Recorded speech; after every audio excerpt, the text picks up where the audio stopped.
Anda menyaksikan live Tribun News Update bersama saya, Saradita.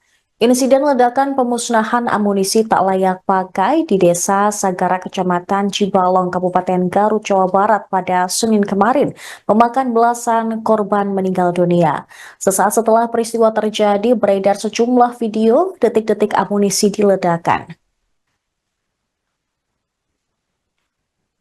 Video pertama yang beredar memperlihatkan massa bermotor langsung mendekati lokasi ledakan amunisi hanya beberapa detik setelah ledakan terjadi.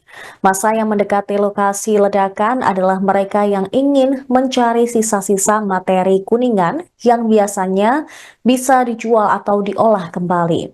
Sementara pada video kedua terlihat dua ledakan. Download Tribun X sekarang, menghadirkan lokal menjadi Indonesia.